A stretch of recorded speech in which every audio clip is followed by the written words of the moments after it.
My name is Emily Worland, and I will be debating is television an effective tool in building the minds of children, and I will be debating Raven Lacey.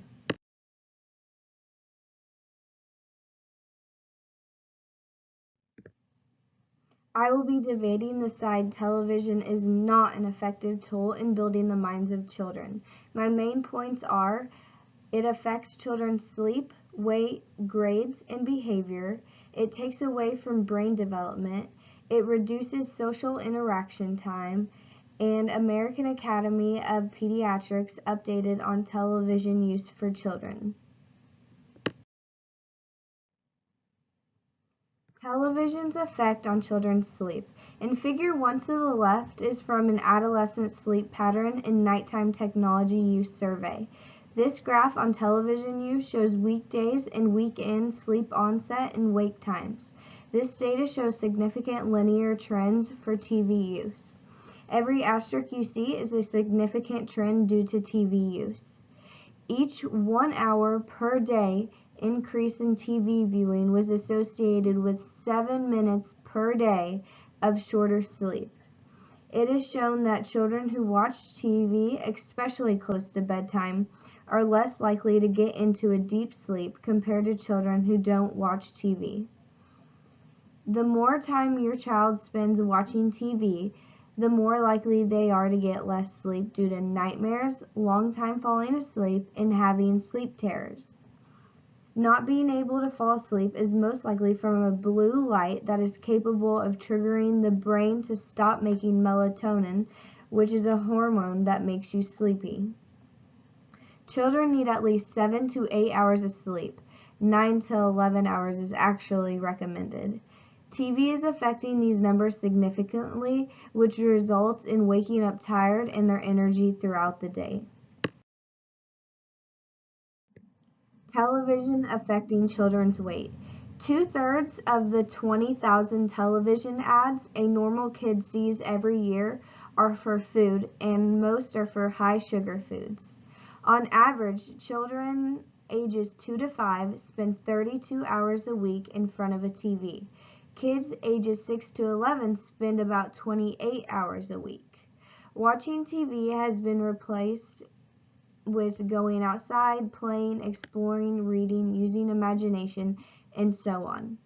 TV cannot replace social interactions and children playing and getting energy out with friends.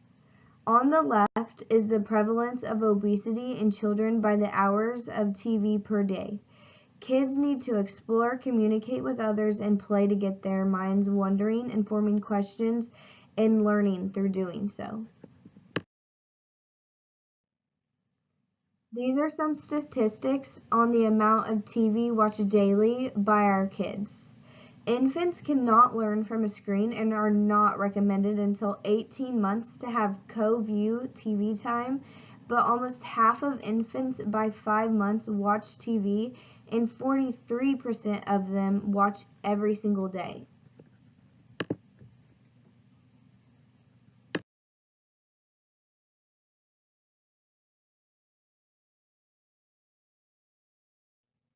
Television affecting children's grades. Although some television shows can be beneficial to children, the majority of these shows are not.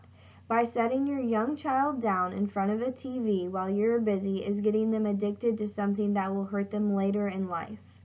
A quote by McCarson: "Television watching does not support the process of healthy infant brain development, which requires babies to explore, play, and engage with family members."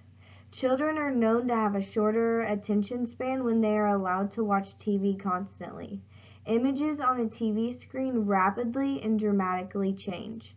When a child is used to this, it will soon become hard for them to read a book, sit in class, pay attention, and overall struggle academically. TVs can cause ADHD and ADD in children, which is something that will be very tough to deal with when they are in school. Television affecting children's behaviors. Much of kids' TV shows violence as funny, which makes parents believe it's harmless. A cartoon character gets hit on the head with a bowling ball and his head pops right back up. But that's not what happens in real life.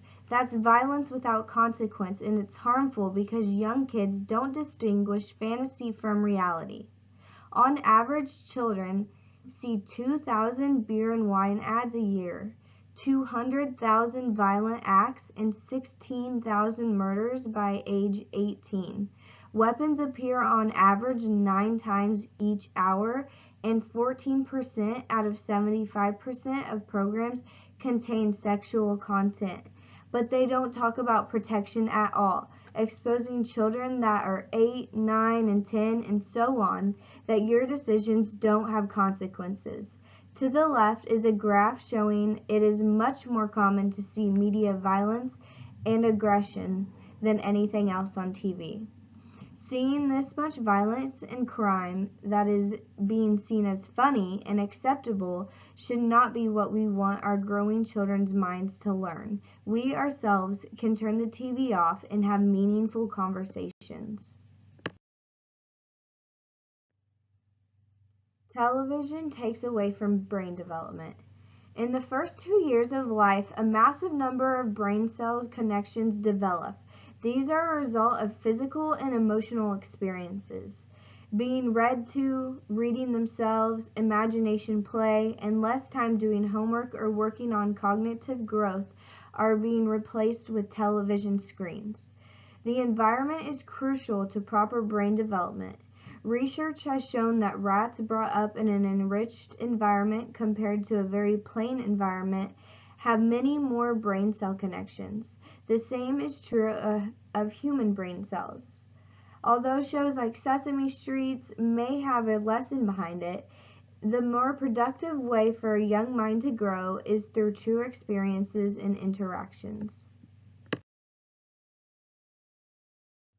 Television reduces social interaction time. TV may have educational programs, but that can never take away from one-on-one interaction. That program cannot correct your child when it's wrong, make sure they understand, or make sure your child is listening and not simply watching the screen. When the TV is not on, parents usually speak about 940 words per hour. When the TV is on, that number drops to 770. Turning the TV off and having conversations is going to help a child's vocabulary grow tremendously. Even by simply having the child join you in household tasks could teach them much more than a television. Not only are you getting them up and active, but most likely you are teaching them new things that will help their mind grow and wonder. American Academy of Pediatrics changed recommendations. New recommendations. Parents prioritize creative, unplugged playtime for infants and toddlers. Avoid any use of screen media other than video chatting before 18 months. 18 to 24 months, only introduce high-quality programs and co-view to help them understand. 2 to 5 years, limit to 1 hour of co-viewed high-quality programs. 6 and up, make sure you limit time, types of media, and it doesn't take the place of adequate sleep, physical activity, and other behaviors essential to health. Quotes from AAP conference. Problems begin when media use displaces physical activity, hands-on exploration, and face-to-face social interactions in the real world, which is critical to learning. Families should proactively think about their children's media use and talk with children about it, because too much media use can mean the children don't have enough time during the day to play, study, talk, or sleep, said Jenny Radsky. I think it speaks volumes that AAP put these recommendations out there, such as 2 to 5-year-olds shouldn't have more than 1 hour of co-viewed TV times. Pediatricians are telling us that TV is not an effective way to build the minds of children. Even if they have TV time, it is highly recommended for someone to be there to help them understand. Nothing can take away the place or be nearly as effective as learning and communicating with others. Thank you for listening to my debate.